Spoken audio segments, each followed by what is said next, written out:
había adelantado, esta noche conversamos sobre redes sociales, regulación de redes sociales. ¿Es lo mismo regular que censurar? ¿Hay leyes para las redes sociales? Hablamos del tema con una voz autorizada, alguien que visita el país y que esta noche nos acompaña en esta mesa de trabajo. Privilegio conversar con Joan Barata, abogado catalán, experto internacional en libertad de expresión, regulación de medios y responsabilidad de intermediarios. Bienvenido, gracias por acompañarnos. Muchas gracias, Un placer.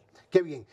Viene a propósito de un curso, de un taller del Instituto Global, asociado a la Fundación Global Democracia y Desarrollo, creo que miércoles y jueves, hablaremos de eso más adelante, pero quiero entrar en un tema que a mí me apasiona totalmente, porque soy un ferviente creyente de las redes sociales, pero a la par es ese amor-odio, porque creo que como especie humana hemos abusado de las redes sociales. ¿Qué falló? Es un pecado original que nacieran y no la reguláramos desde el inicio y que hoy estamos cargando con esa cruz. ¿Es realmente una cruz que carga la sociedad hoy en día? Bueno, yo creo que las redes sociales se pueden ver de dos puntos de vista, ¿no? Hay quien dice que son las redes sociales las que configuran la sociedad y acaban, digamos, moldeándonos e incluso trayendo ciertos vicios, si lo queremos decir así. Pero hay quienes dicen, y quizá yo estaría más de acuerdo, que las redes sociales al final reflejan lo que es nuestra sociedad. Reflejan nuestras carencias, nuestros problemas, y en la medida en que las redes sociales se han convertido en un instrumento único en la historia para dar voz a cualquiera, ¿no? A todo tipo de grupos, minorías, para comunicar de una forma tan rápida que no había existido anteriormente, también tienen esa rapidez en reflejar nuestros problemas como sociedad, en reflejar nuestras carencias como sociedad y en trasladar un poco los conflictos, las discusiones que en el pasado seguían teniendo lugar, pero tenían lugar en espacios quizá que no eran tan públicos y tan visibles. No es que nos hayamos vuelto peores, seguramente, es que ahora es más visible, ¿no? Gracias a las redes sociales. Hay que ser consciente de ello. Ahora, usted ha dicho algo, es un reflejo de la sociedad y yo me suscribo a ese grupo. Pero la sociedad per se, para ser sociedad, ha tenido que ponerse leyes, porque si no sería una barbarie, viviríamos todavía en las cavernas. O sea, hemos trascendido y evolucionado como especie humana. Sí. Porque vivimos en sociedad. Sí. Y entonces pusimos reglas y decimos, la luz roja es para que usted se pare en el semáforo, sí, y la verde es para que siga. Y así le hemos puesto organización, y el matrimonio es así, aquello es asado, sí, etc. Sin embargo, no hemos hecho lo mismo o lo estamos haciendo tarde con las redes sociales.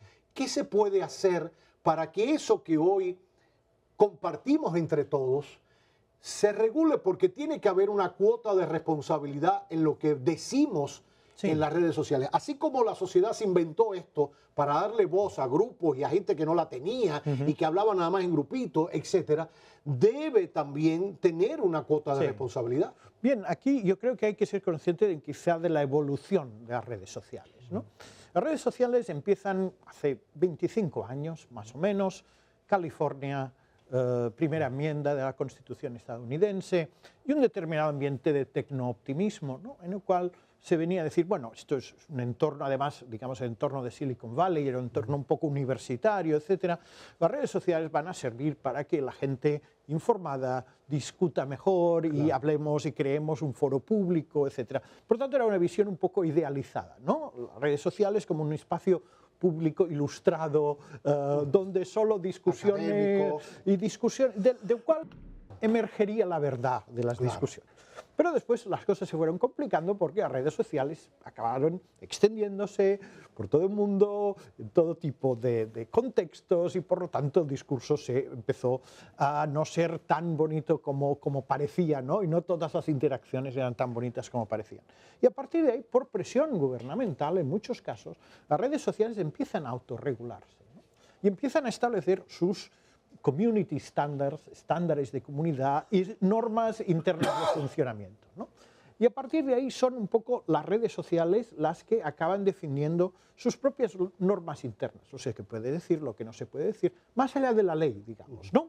Es decir, Aquí nosotros no nos gusta la desnudez, aquí usted no puede hacer determinado tipo de intimidaciones, etc. Y eso era un espacio en el que cada vez más eran las propias empresas de las redes sociales, incluso por motivos de reputación, ¿no?, las que intentaban acotar ese espacio. Pero lo que también es verdad es que hay algo que no podemos olvidar, que es que las redes sociales en buena medida están ya reguladas porque forman parte de un mundo que está regulado. Claro. Es decir, lo que es difamación, lo haga yo ahora en este momento por televisión, lo escriba en un papel o lo haga en una red social. Usted no necesita una ley concreta para, digamos, regular algo que es un concepto general como puede ser la difamación, el discurso de odio o las amenazas. Si le amenazo por Facebook, eso es una amenaza. Ahora entramos en una fase más compleja de la regulación en ese sentido, y eso lo podemos ver en algunos países ya y sobre todo en Europa, ¿no?, que ya es no tanto regular los contenidos, sino intentar regular la forma con que las plataformas regulan sus contenidos. Entonces, ese tipo de reglas son reglas que son más de procedimiento. Es decir, en Europa tenemos una ley que dice, ustedes plataformas pueden tener sus normas internas de uso, pero esas normas tienen que ser públicas y de conocimiento para todo el mundo. ¿Ustedes pueden retirar contenidos de usuarios? Sí, pero si lo hacen, tienen que informar al usuario y decirle por qué lo han hecho. En fin, toda una serie de obligaciones de procedimiento y protección de los usuarios. Por lo tanto, distingamos dos cosas. Una es el contenido propiamente dicho, que de hecho está regulado, y la otra es regular a la red social para que, digamos, ni se exceda ni haga demasiado poco a la hora de regular los contenidos, ¿no? Y esa es como una nueva generación de regulación que en estos momentos es muy joven, solo tiene 2 años, por ejemplo, en Europa, y que estamos un poco en el proceso de implementar.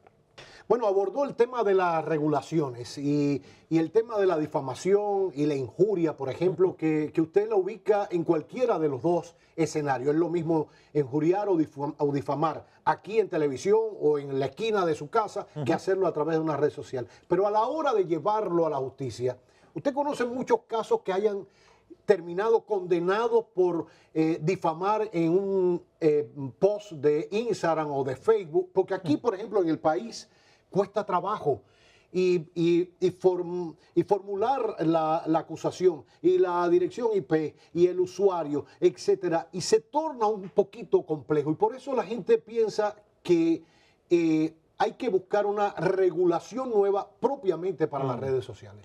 Yo insisto, como he dicho antes, que hacer diferenciaciones en base a la tecnología yo creo que no tiene demasiado sentido. Lo que hay que es que articular y seguramente entrenar a jueces, fiscales, a tener una concepción de que el mundo, en estos momentos, las cosas que pasan también en las redes sociales, ¿no? Lo que también hay que evitar es la tentación autoritaria de introducir mayores regulaciones, mayores restricciones a la libertad de expresión porque algo pueda decirse en una red social, ¿no? Eso es decir, porque cada vez hay estados que con la excusa de Internet introducen nuevas restricciones. Hay países en los que es ilegal difundir rumores, ¿no? Entonces uno dice, bueno, exactamente eso como después se aplica en la práctica, ¿no? Pero en teoría, como le digo, digamos, una difamación puede ser exactamente lo mismo y tiene que ser vista de la misma forma, independientemente del soporte utilizado, ¿no?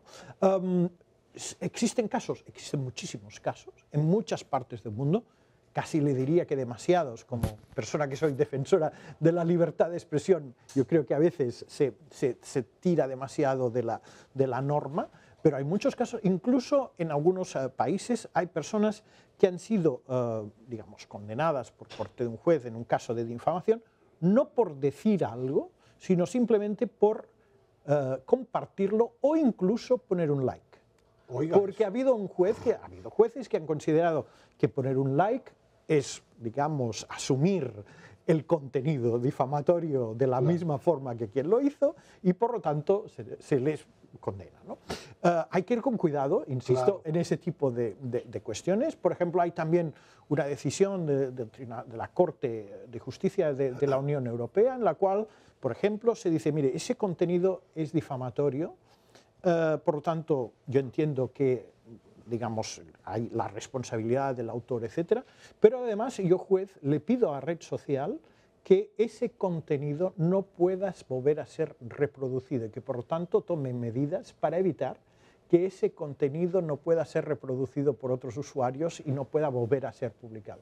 Por lo tanto, estamos viendo en el mundo, en diversos países del mundo, una cierta creatividad judicial, jurisprudencial, para adaptar las reglas, digamos, al nuevo contexto tecnológico. Eso es así. Es un proceso, es cierto que es un proceso, pero digamos que en muchos países del mundo estamos viendo un proceso de adaptación. En el caso de los bots, que también se usa mucho, ¿cómo entonces señalar o regular a alguien que es anónimo?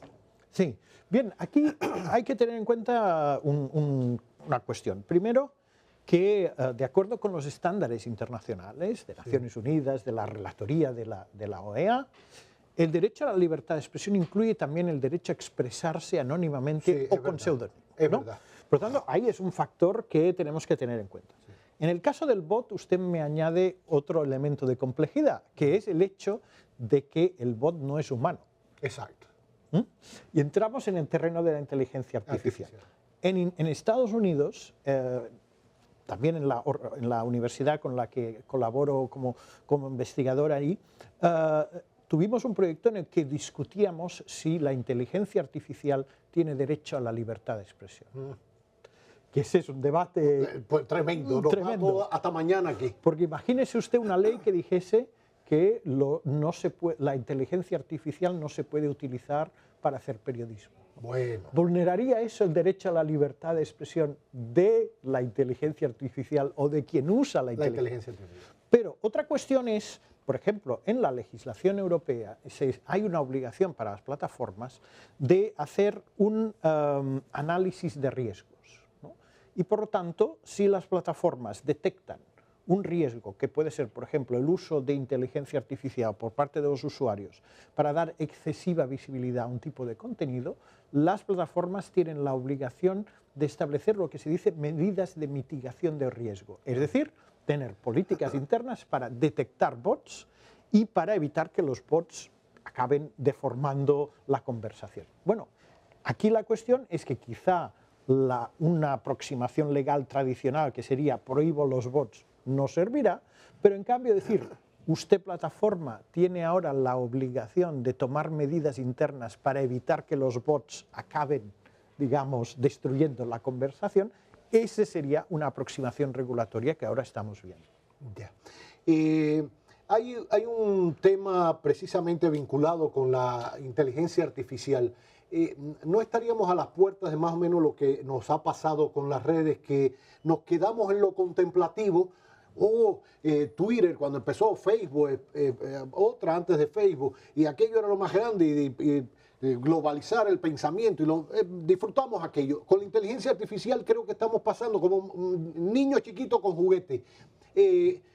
¿O realmente a la par del surgimiento de la inteligencia artificial ya se está pensando en cómo regularla como instrumento? Bueno, en Europa, por ejemplo, se adoptó hace menos de un año una ley de inteligencia artificial, que en estos momentos incluso se están ya redactando los reglamentos, se han establecido autoridades nacionales.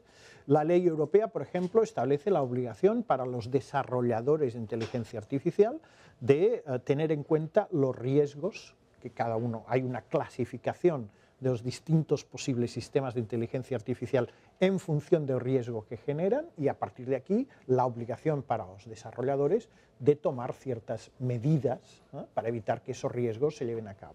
Hay obligaciones, por ejemplo, de que ese análisis de riesgos tenga en cuenta el impacto en derechos fundamentales, por ejemplo. Ese es, en cierta medida, el camino que sigue la regulación, que es un camino también que se ha cuestionado. Es decir, hay quienes dicen, no nos centremos solamente en los riesgos, ¿no?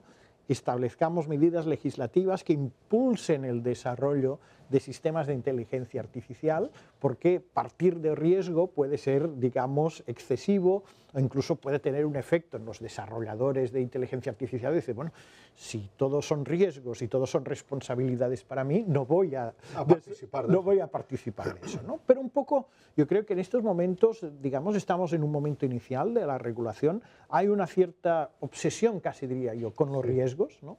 Y hay quien dice que quizá habría que enfatizar más una legislación que diese un cierto apoyo, empuje en ese sentido.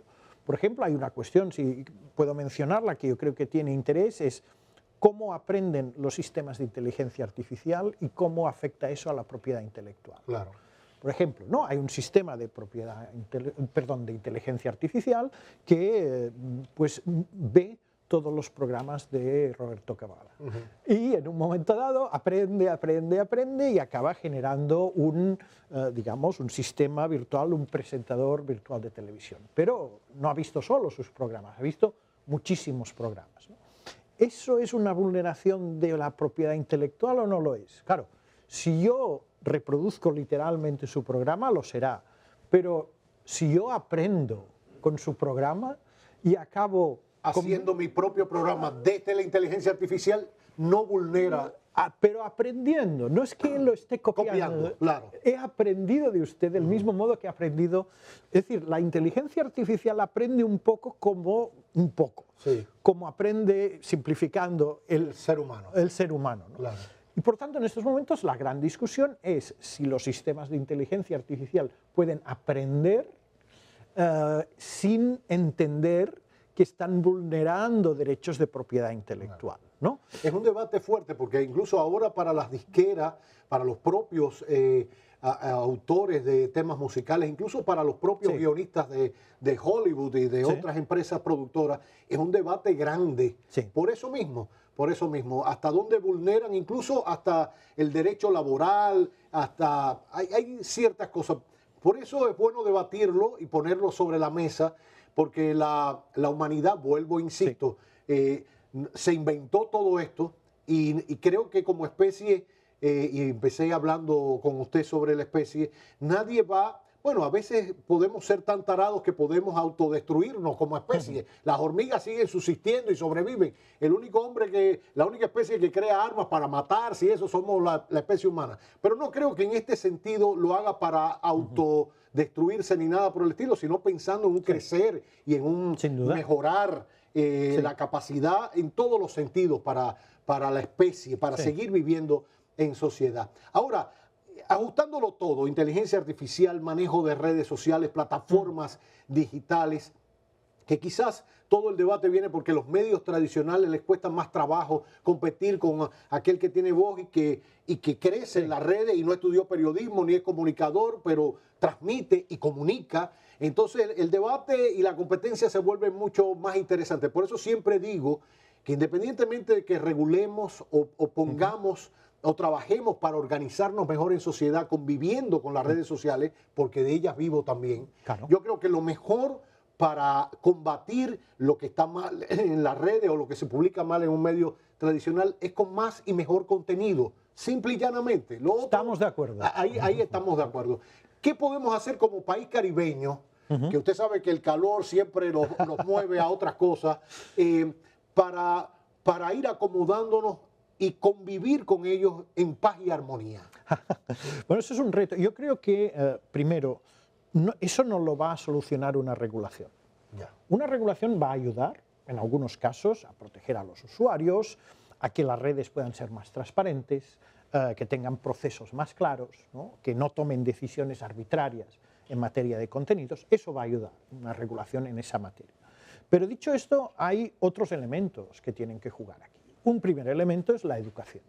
Es decir, mucha gente dice, hubo la polémica antes de las elecciones, no, la inteligencia artificial va a distorsionar completamente los procesos electorales. Bueno, en los últimos procesos electorales hay un informe del famoso instituto Alan Turing, que es el famoso experto en inteligencia artificial, que dijo que en realidad no hubo ningún impacto porque la gente al final decir, si uno ve una creación de inteligencia artificial que es completamente absurda, pues no se lo va a creer, ¿no? Por lo tanto, es decir, aquí hay una primera cuestión. Por lo tanto, la cuestión de la educación, ¿no? O de entender lo que estás viendo, ¿no? Es fundamental, porque lo que no podemos es tener un control absoluto.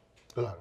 Por tanto, habrá cosas que estarán ahí y que son perjudiciales, que son dañinas, que son locuras, que son, etc.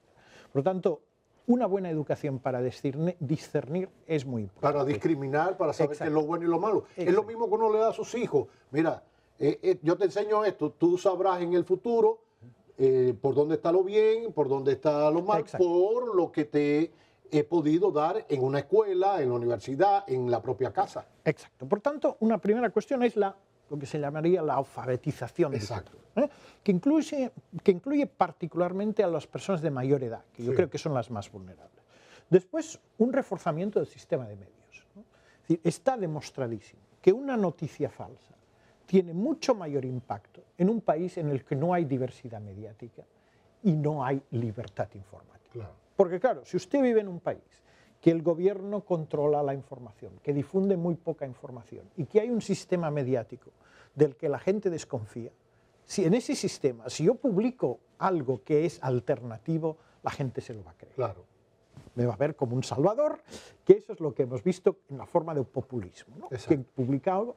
En cambio, en sistemas mediáticos, donde hay ética periodística sólida, donde hay una diversidad de medios, donde hay un buen acceso a la información, en esos sistemas políticos, mediáticos, usted también tendrá gente difundiendo desinformación, pero está claro que el impacto es inferior o no tiene nada que ver con el que puede tener en un contexto completamente diferente, ¿no? Por lo tanto, lo que hay que hacer es crear condiciones, ¿no?, que hagan que el impacto de lo malo, ¿no?, no sea suficiente para dañar el sistema. Y para eso necesitamos un sistema, insisto, con una sólida educación, un sistema en el que exista una diversidad de medios de comunicación y que no exista una concentración excesiva de medios de comunicación, y un sistema en el que la ética periodística sea algo, digamos, que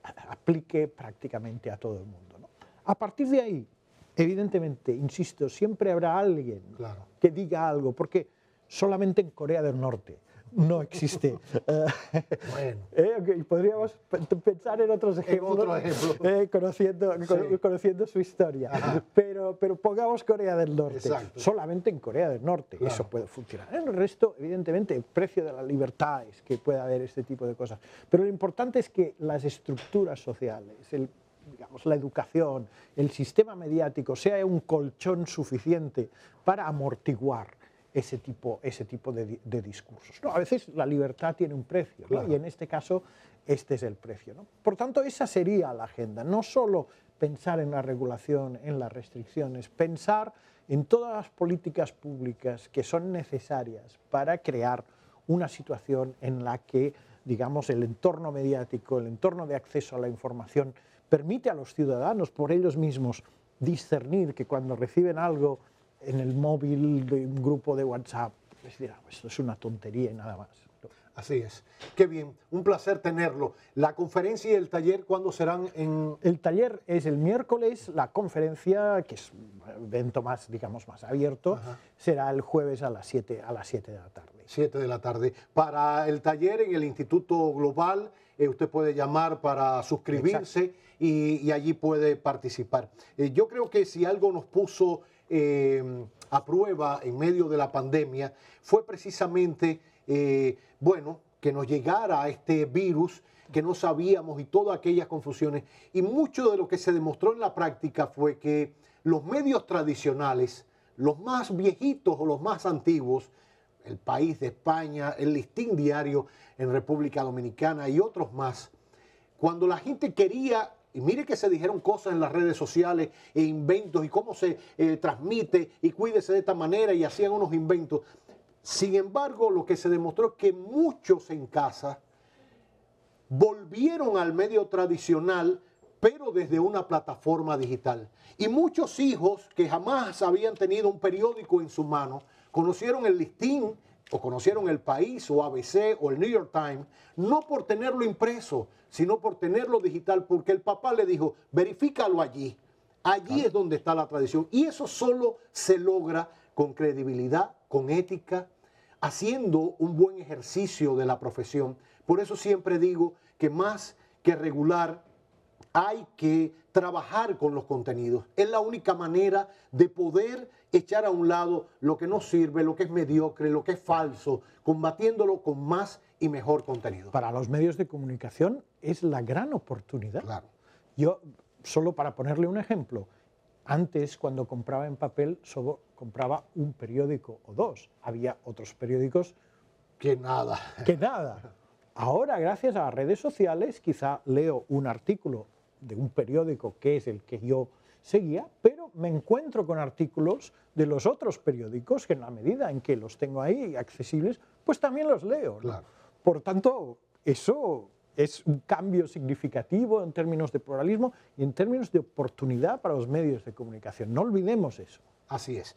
Pues gracias. Privilegio tenerlo acá. Ya saben, No, gracias. El profesor Joan Barata va a estar en el Instituto Global de la Fundación Global Democracia y Desarrollo y en la propia fundación el propio jueves en una conferencia abierta para todos, acompañándonos en esta emisión estelar de Telenoticias.